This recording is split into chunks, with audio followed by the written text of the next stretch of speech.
بسم اللہ الرحمن الرحیم۔ اسے جو بھی پڑھے گا اسے ناکامی نہیں ہوگی، وہ اپنے مقصد میں ضرور کامیاب ہوگا۔ یہ ایک مجرب اور نایاب عمل ہے۔ السلام علیکم، میں آپ کا شکر گزار ہوں کہ آپ نے یہ ویڈیو دیکھنے کے لیے وقت نکالا ہے۔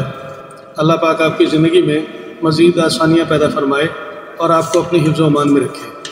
جیسے بھی حالات ہوں دعا مانگتے رہیں، خیر مانگتے رہیں، معجزہ ہونے میں دیر نہیں لگتی۔ دعا اور دل دو خوبصورت ٹھکانے ہیں، کوشش کریں کہ ان دونوں کے مکین بنیں اور ہمیشہ ان میں رہیں۔ آج کی اس ویڈیو میں ہم آپ کو ایک ایسا وظیفہ بتانے والے ہیں، اسے جو بھی پڑھے گا اسے ناکامی نہیں ہوگی، وہ اپنے مقصد میں ضرور کامیاب ہوگا۔ یہ ایک مجرب اور نایاب عمل ہے۔ اب آپ کہیں گے یہ عمل کیسے نایاب ہے؟ یوٹیوب پر بہت ساری ویڈیو ہیں، ہم یہ تو نہیں کہیں گے کہ فلاں یوٹیوبر یا فلاں اسکالر یا فلاں پیر کا وظیفہ غلط ہے یا وہ وظیفہ کام نہیں کرے گا، اپنا اثر نہیں دکھائے گا۔ ہم یہ کہہ سکتے ہی نہیں کہ ان کے اعمال کسی صورت میں غلط ہیں، لیکن ہم جو وظیفہ بتا رہے ہیں یہ اللہ پاک نے خود قرآن پاک میں بتایا ہے۔ کیوں نہ ہم وہ عمل کریں جو اپنے مسئلوں کے حل کے لیے، اپنی دعا کی قبولیت کے لیے ہو۔ اس عمل کو پڑھنے کا طریقہ اور کتنے دن پڑھنا ہے، کس دن شروع کرنا ہے، ویڈیو کو مکمل دیکھیے گا۔ اگر آپ پہلے کوئی وظیفہ پڑھ رہے ہیں تو اس وظیفے کو چھوڑ دیں، جب یہ عمل کریں تو اس کے ساتھ کوئی اور وظیفہ نہ پڑھیں۔ آپ جو ذکر و اذکار کر رہے ہیں بس انہیں جاری رکھ سکتے ہیں۔ ہم آپ کو اس بات کی گارنٹی دیتے ہیں کہ اگر آپ اس وظیفے کو کنٹینیو پڑھنا شروع کر دیں تو آپ کا جو بھی مسئلہ ہوگا حل ہو جائے گا، ہر قسم کی پریشانی ختم ہو جائے گی، جو بھی دعا مانگیں گے یقیناً قبول ہوگی۔ ہم نے آپ کو بتایا ہے کہ اس وظیفے کے ساتھ کسی اور عمل کو نہ کریں۔ آپ لوگوں میں سے بہت سے لوگ یہ سوال کریں گے کہ دوسرا وظیفہ کیوں نہ پڑھیں، تو اس کا جواب حاضر خدمت ہے۔ یہ ایک بہت پاورفل اور مجرب عمل ہے، اس کی طاقت اور اثرات کا آپ اندازہ نہیں کر سکتے۔ اس وظیفے کے ہوتے ہوئے کسی اور وظیفے کی ضرورت نہیں پڑتی۔ یہی ایک عمل آپ کی تمام پریشانیوں اور مشکلات کا حل ہے۔ آپ کی تمام حاجات اسی عمل سے پوری ہو جائیں گی اور یقیناً پوری ہوں گی۔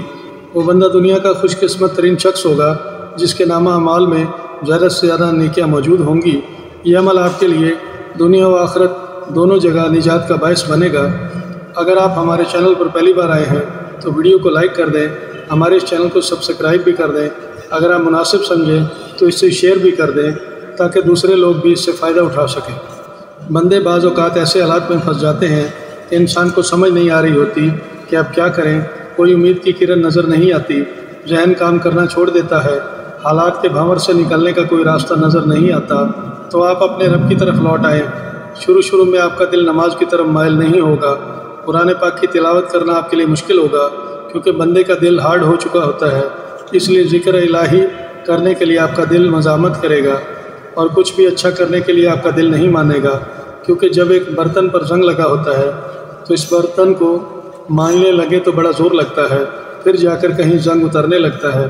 جو بندہ کثرت سے استغفار کرے گا اللہ تعالیٰ اسے ہر مشکل سے نجات دے گا اور ہر پریشانی دور کرے گا، رزق کے دروازے کھول دے گا اور وہاں سے عطا کرے گا کہ وہ سوچ بھی نہیں سکتا۔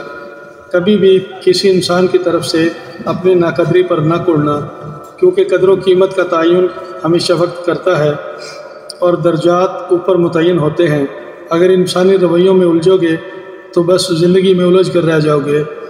بس عیب اور غیب جاننے والے کے ساتھ اپنے معاملات سلجھائے رکھو اور ساری الجھنیں اور مسائل دور ہو جائیں گے۔ جب آپ کا نماز میں دل لگنے لگے، قرآن پاک کی تلاوت میں سکون ملنا شروع ہو جائے، آپ کا دل عبادت کے شوق میں مبتلا ہو جائے تو پھر آپ کی زندگی آسان ہو جائے گی۔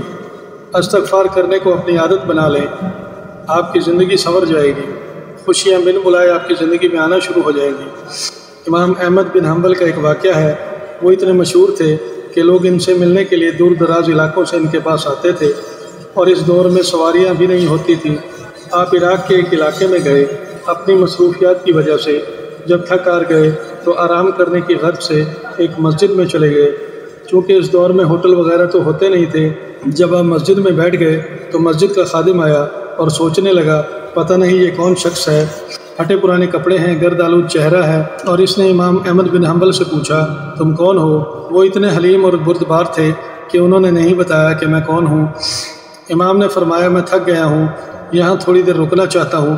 تو مسجد کے خادم نے کہا کہ مسجد میں ریسٹ کرنے کی اجازت نہیں ہے، پتہ نہیں کہاں سے تم جیسے چور اچکے آ جاتے ہیں۔ امام نے درخواست کی کہ مجھے تھوڑی دیر مسجد میں ٹھہرنے دو، لیکن مسجد کا خادم کسی صورت میں نہ مانا۔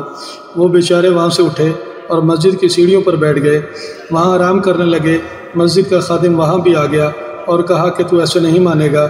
اس نے امام صاحب کا بازو پکڑا اور گھسیٹتے ہوئے دھکا دیا اور کہا یہاں سے نکلتے ہو کہ نہیں؟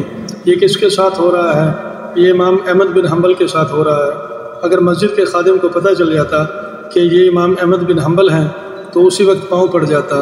امام احمد بن حنبل نہیں چاہتے تھے کہ مسجد کا خادم میری حیثیت جان کر میری عزت کرے۔ سامنے ایک نان بھائی کی دکان تھی، وہ یہ سب ماجرا دیکھ رہا تھا۔ اس سے یہ شریف النفس آدمی بڑا بھلا لگا۔ اس نے امام صاحب سے کہا کہ آپ میری طرف آ جائیں۔ آپ بہت خوش ہوئے۔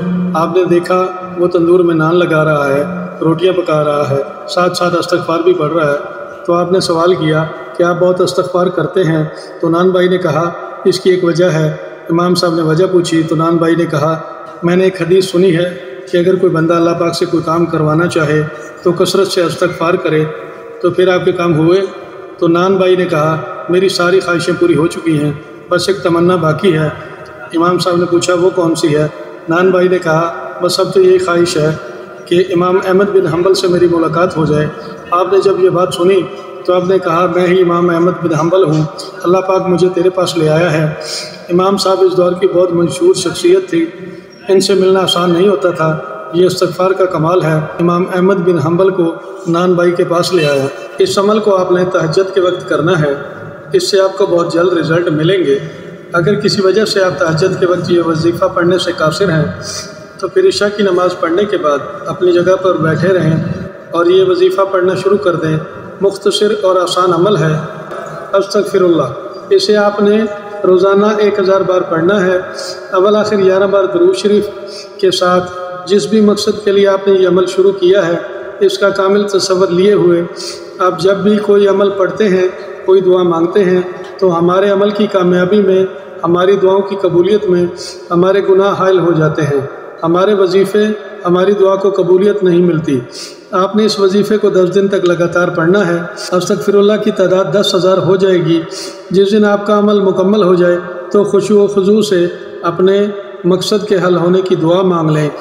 دوران عمل آپ نے 5 وقت کی نماز تو لازمی پڑھنی ہے اور صبح کے وقت قرآن پاک کی تلاوت بھی کرنی ہے۔ یہ آپ پر منحصر ہے کہ آپ قرآن پاک کتنا پڑھتے ہیں، لیکن 1 رکوع سے کم نہیں پڑھنا۔ عمل کے آخری دن آپ نے سفید رنگ کی کوئی بھی میٹھی چیز چھوٹے معصوم بچوں میں تقسیم کر دینی ہے۔ اس وظیفے کا کمال آپ خود دیکھ لیں گے اور ہم دعوے سے کہہ سکتے ہیں کہ اس عمل کے کر لینے کے بعد آپ کو کسی بھی قسم کے وظیفے کی ضرورت نہیں پڑے گی۔ میری دعا ہے کہ اللہ پاک آپ کو عمل میں کامیابی عطا فرمائے اور ہمیشہ استغفار پڑھتے رہنے کی توفیق عطا فرمائے۔ آئندہ پھر کسی نئی ویڈیو کے ساتھ دوبارہ حاضر ہوں گے، آپ سے دوبارہ ملاقات ہوگی۔ اپنا بہت خیال رکھیے گا، تب تک کے لیے فی امان اللہ۔